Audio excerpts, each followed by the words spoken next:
কৃষ্ণ শুনা সৰ্বজন কৃষ্ণ গুণ নাম পৰম অমৃত ধাৰ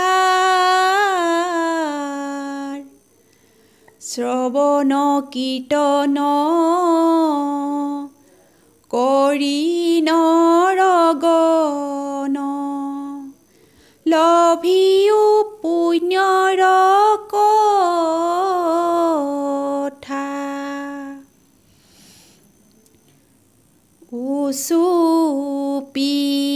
উচুপি কান্দে দৈৱকীয়ে কৃষ্ণ কুলাতে লৈ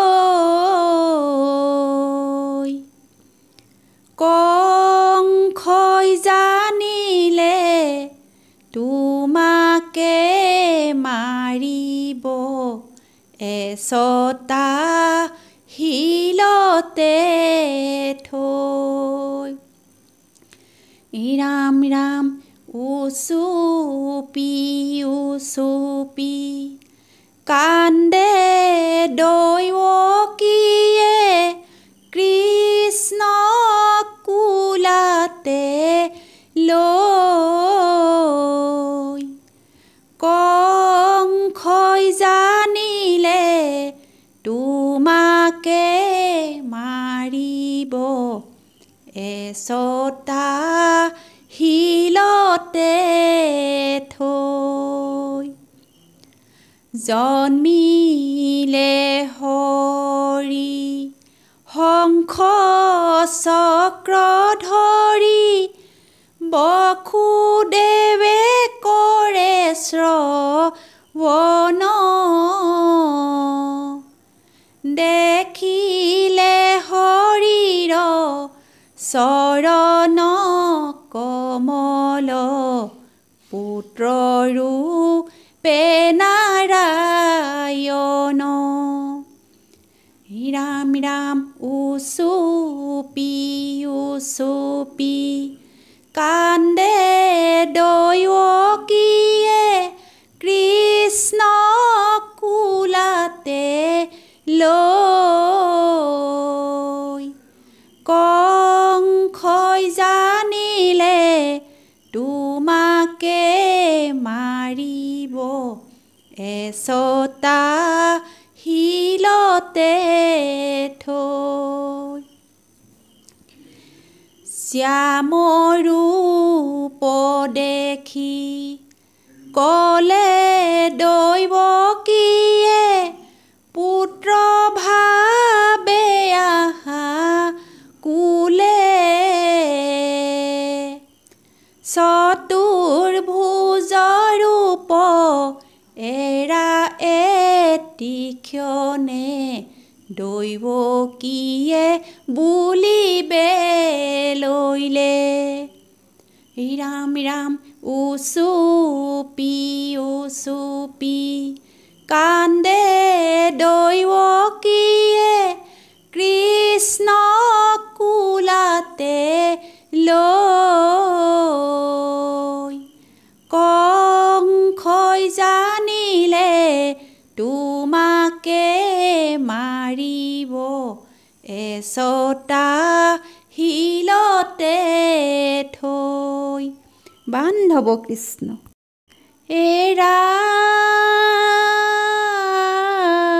ৰাম ঘোৰ অন্ধকাৰে চৌদিশে নিতাল পূৰ্ণ ব্ৰহ্ম জন্ম লৈলা দৈৱকী বসুদেৱ মুক্ত কৰিবাৰ পুত্ৰ ৰূপে দেখা দিলায়ে ৰাম ৰাম উপজি গোসাঁয়ে চাৰি অস্তলৈয়ে জন্মৰ কাহিনী কলে ভয়তে পিতা বসুদেৱক নন্দৰ ঘৰে থবলৈ ক'লে।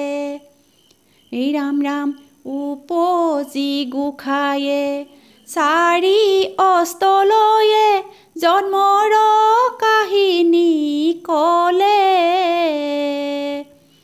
কংসৰ ভয়তে পিতা বসুদেৱক নন্দৰ ঘৰে থবলৈ ক'লে। কৃষ্ণ জন্ম দেখি পিতা বসুদেৱে কৃষ্ণক কোলাতে লৈ নন্দৰ ঘৰতে থৈ বসুদেৱে আহিল যোগমায়াক লৈ।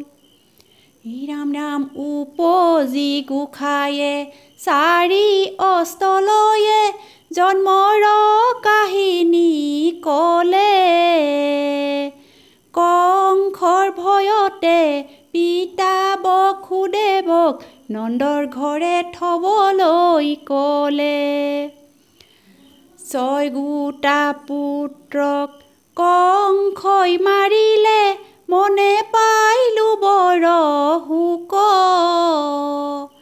কৰিও উপায় কিমতে ৰাখিবো নিস্তাৰ কৰা মোক। ৰাম ৰাম উপজি গোসাঁয়ে চাৰি অস্তলৈয়ে জন্মৰ কাহিনী ক'লে। কংসৰ ভয়তে পিতা বসুদেৱক নন্দৰ ঘৰে থবলৈ ক'লে।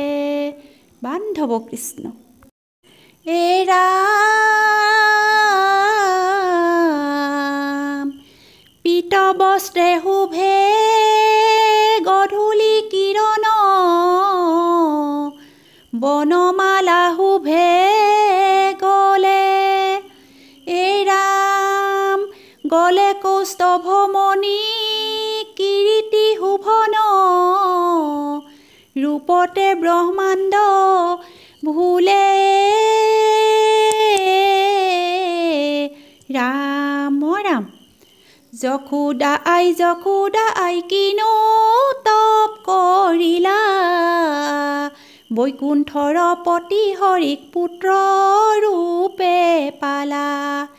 যশোদা আই কিনো তপ কৰিলা, বৈকুণ্ঠৰ পতি হৰিক পুত্ৰ ৰূপে পালা।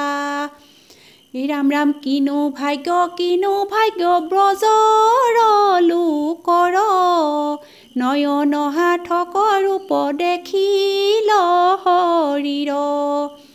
যশোদা আই কিনো তপ কৰিলা, বৈকুণ্ঠৰ পতি হৰিক পুত্ৰ ৰূপে পালা। শুনিও সৰ্বজন কৃষ্ণৰ চৰিত্ৰ, আতপৰে আন পুণ্য নাহি কে কলিত। ৰাম ৰাম যশোদা আই কিনো তপ কৰিলা, বৈকুণ্ঠৰ পতি হৰিক পুত্ৰ ৰূপে পালা। বৈকুণ্ঠৰ পতি হৰিক পুত্ৰ ৰূপে পালা। ৰাম জয় হৰি কিয়ে জয়, জয় হৰি গোপাল গোবিন্দ ৰাম কৃষ্ণ। ভিডিঅ'টি ভাল পালে লাইক, কমেণ্ট, শ্বেয়াৰ আৰু ছাবস্ক্ৰাইব কৰি চেনেলটি আগুৱাই যোৱাত সহায় কৰিব বুলি আশা ৰাখিলোঁ। ধন্যবাদ।